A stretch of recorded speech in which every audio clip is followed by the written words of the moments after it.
guys, welcome to The Secret Life of Snakes. I'm here with Nina and we are going to be discussing the importance of weighing your snake. Now, weighing your snake is not for everybody, but for me personally, I like to do it because it helps me, because she's only a yearling and I got her when she was a baby. It helped me to identify what food group I needed to give her in terms of the size of the feeder.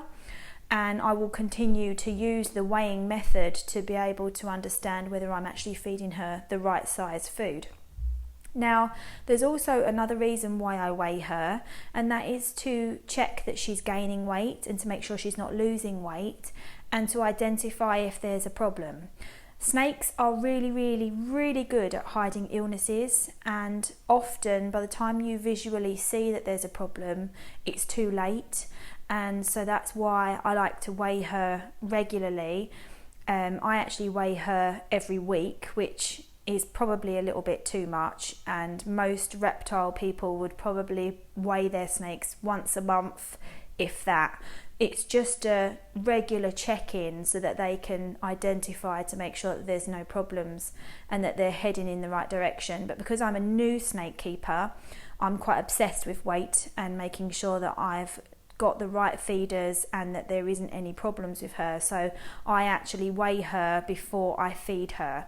So she feeds on a Saturday, and so therefore I will weigh her on a Friday. And the reason I wait this long and I don't do it midweek or a few days after she's fed is because I want her to be able to actually digest that meal and make sure that I'm not actually weighing her with a meal inside her.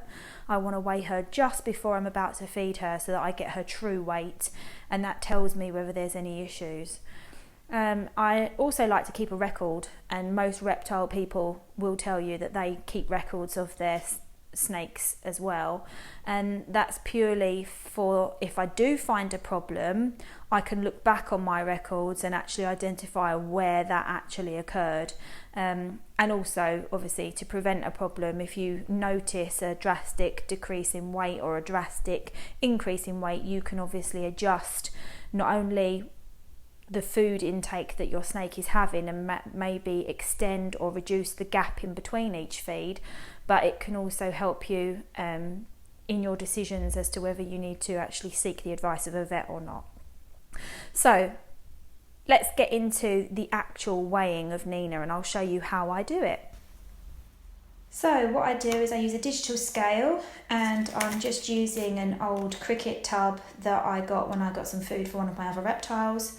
I zero the scales out and I'm going to pop her in this tub, and the reason I'm using this tub is because Nina does not sit still, and therefore I will not get an accurate weight if I just plonked her on the scales, because she would just keep trying to wriggle off. And she actually weighs 50 grams, which is a nice weight for a yearling, and I'm not growing her particularly fast. I'm doing it relatively slow because I want her to grow properly and fully.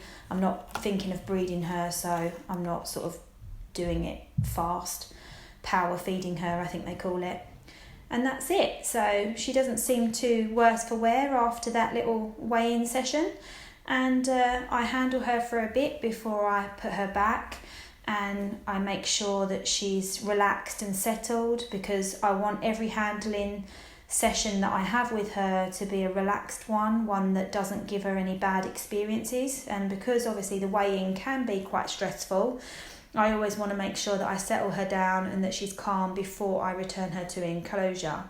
And I do this the day before she feeds. As I said, I do this because then the weight is a true weight. It's not a weight that's actually got a meal inside her at the time, but also because I don't want to do it on the day that I feed, because I don't want to stress her out. I would rather have her in her enclosure and feed her in her enclosure and not handle her on the day that I feed, than try and get her out, weigh her, put her back, and then hope and pray that she feeds and she's not too stressed, because otherwise that can lead to your snake not wanting to actually eat if they're too stressed out. With corn snakes, generally you don't tend to have that sort of problem like you would if it was a ball python, but I don't want to take that risk, so that's why I do it the day before.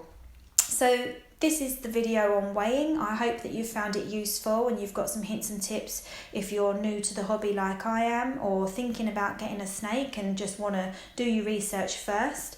If you like this video, please give me a big thumbs up, hit the subscribe, and also whilst you're at it, can you hit that notification bell, because then you'll be the first to get the uploads as and when. Bye for now.